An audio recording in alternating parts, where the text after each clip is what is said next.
These next few weeks, we have a little prayer series looking at prayer during Lent, and it's called Pray, the other four-letter word.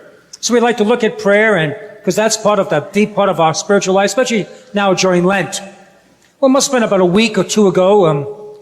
Our office angels knocked on my door and said, "There's a woman who wants to speak to you, and she's not Catholic. Would that be all right?" I said, "Sure, yeah, I'm here. Bring her in." And so she came to my office. She sat down, and she repeated the same things as, "I'm not Catholic, but I'd like to talk to you because you're the closest thing to God." I said, "Oh boy, you're going to be disappointed." That's a little nerve-wracking, but there's expectation. And so she started talking to me about her struggle, difficulty. I said, "Lord, I better have a good answer because she thinks I'm the next closest thing to you, so I don't want to let her down." But fortunately, in a way, she sort of knew the answer to her problem. But sometimes we need to speak it out to somebody, to talk about it, and we hear ourselves speaking, we sort of resolve it ourselves. And so it was. Anyway, after we concluded, I asked, "By the way, you're not Catholic, are you any faith tradition?" She said she was raised Baptist. I said, "Well, what made you come here?"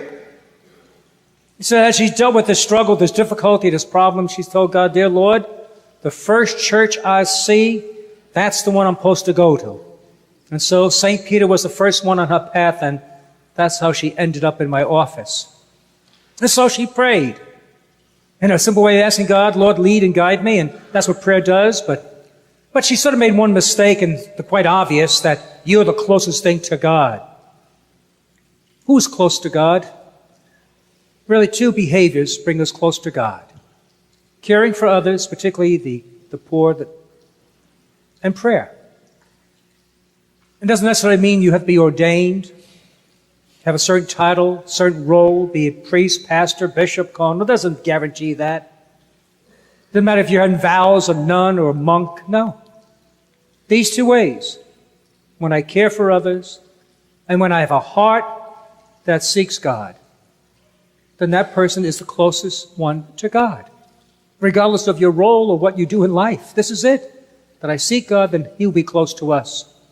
And so today's Gospel of the Transfiguration, Jesus goes up the mountain. And mountains in the Bible, mountains represent being close to God, God's presence. Because we always sort of picture God to be up in the heavens. So if you're up on top of the mountain, you're closer to the heavens. Therefore, you're closer to God, and you're away from the distractions, the problems, the difficulties of down below. Mountains mean you're up with God. So that's where Moses went to be with God, Elijah, and now Jesus is on the mountain, and He is with God. Oh, about 25 years ago, I went to Medjugorje being a chaplain.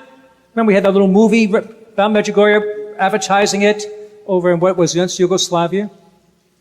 And I remember there leading the pilgrims, it was a Friday night. We came to the end of our day, and most people, the tourists, were in the dining hall. It was a very, very simple place. Relaxing, talking, just sitting back, having a good time. And I decided, you know what? I'm on this pilgrimage, and remember the words of Jesus, spend the night in prayer. I said, tonight's the night. I'm going to spend the night in prayer. And so I went up the top of this mountain, armed with two things, my little pocket New Testament and a flashlight. And I made my way up the mountain all by myself. I finally got up to the top of the mountain. It must have been about 10 o'clock at night. And there I was, all alone in this pitch black, quiet and still. See some of the stars. I looked down below and I could see the little place where they were staying. I saw the light flickering, but there was all by myself. I could hear the wind whipping by. And I began to read. I began to go through my scriptures. Sort of heard these sounds. And then I realized I'm scared. I was frightened. I don't know why. So, oh my God, I felt I was close to God. And I said, what if He does? I'm getting out of here. So I raced down that mountain, went back to my home, and that was it. Honestly, I was like, what if? I wasn't ready for it. Leave me alone. Just leave me alone. I like my life. I like my dogs. Just, no, I'm going. And I went back. But there is something about that experience. Being top of the mountain, alone with God. So where's your mountain? We live in Florida. There aren't many mountains here. You can't even find a slope, never mind a mountain. Well, we all need what we call our prayer space. A place that we go to be with God. Now, I'm lucky. I have the luxury in my backyard. I got the church and I got the Adoration Chapel. Right there. It's a 2-minute walk from my house. So therefore, that's if I want to go. I have an excellent place. A place dedicated to prayer and to God's presence. But you don't have that advantage. You might live some distance. You just can't drop everything and run over here all the time. So you need a place to go. You know, in life, we have our places just on a natural level. We have our favorite restaurant, a place we like to relax, a place we like to go to the gym. And nowadays, we have what we call our man cave, right? So there's there's a man cave, right?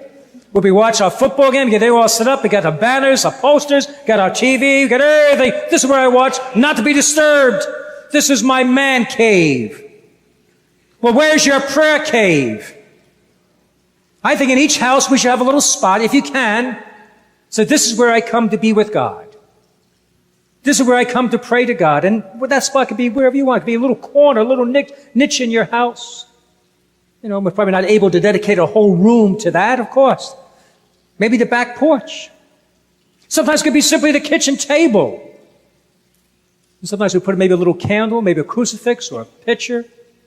Something that puts us in this, the mode, the environment of prayer. And if you pick a spot in your house, your prayer spot should be free of distractions. No books, no newspapers. It shouldn't be in front of, your prayer spot shouldn't be looking at the TV set, It just disturbs. You need a place that's free of that. So maybe a little spot, a little corner. Where you come here, this is where I come to be with God. This is where I meet God. This is my prayer space. This is my mountain. And then nothing else. I also say you should have your own prayer chair. You may have thought this rocker was for Father Frank or Deacon Bob Kinsey, but no, it's my little rocker. Now, this is not mine, but I borrowed it. I think I should keep it, though. It's very comfortable. Is it nice? You see, whenever I see rocking chairs, wherever I see a rocking chair, my grandmother had a rocking chair. It wasn't made like this. It was the old wooden type. And my mom would bring us down to visit Grandma down in New York, in Manhattan. She lived right there in the city. There wasn't much to do. Actually, there was nothing to do. She didn't even have a TV set. So we run to visit Grandma, kiss her, hi, Granny, and then all of us make a mad dash for the rocking chair. For the first one in was the first one that stayed, and that you didn't leave. And you would play in the rocking chairs, just go back and forth, and sometimes you try to find out, how far can I go before I tip over, It was sort of fun. That was it. That was the only thing you had to do to occupy your time, was Grandma's rocking chair. And whenever I see a rocking chair today, I think of those days, and I think of my grandmother. Remind me of her. And so your prayer chair should be a place, wherever you see that chair in your house, that's where I pray. This is the chair I go to meet God. This is the chair I go to be in His presence. So if nothing else, designate a chair in your house. This is my prayer chair. I don't think it should be the same chair that you're reclining when you watch the soap operas or American Idol or football. It's competing. No. This chair can be simple, any chair you want. It's a chair that I go to be with God. So I got my chair. What do I do? Well, the first step is this. Nothing. Sit in the chair and do nothing. Don't recite any prayers. Not even your rosary. I think not even read the Bible for at least for those first few moments, the first time you're starting this. And just be quiet. So I'm in this chair. I'm in the presence of God. And I will listen. For isn't that what the voice our Father said from the heavens? This is my beloved Son, whom I'm well pleased. Listen to Him. Now, how are you going to listen if you're doing all the talking? If you're doing all the talking, He must say, quiet. Give me a chance. I was on the phone with my mom Monday, and she told me my sister Joanne was sick. She's a school teacher. She said she missed school Monday. In fact, she said she's going to stay home on Tuesday as well. She's not feeling well. She said, this would be a good time to call her if you want. What she meant was not so much a good time to call her to cheer her up, but it's a good time to call her because she can't talk that long. She talks, my sister. You cannot get off the phone. My brothers get nervous if you're on the phone with Joanne. There's no getting off. And if you try to end the conversation, her feelings get hurt. So we dread, oh, please, no. No. And I think sometimes that's how God may feel about us. You're doing all the talking. When can I speak to you? To be quiet, to be still, and to listen. I told you I go to the hospital typically in the mornings for breakfast. I have my healthy food, oatmeal. And one day I used to bump into this nurse, and finally she broke the ice. She introduced herself, and we do a little small talking as we eat breakfast.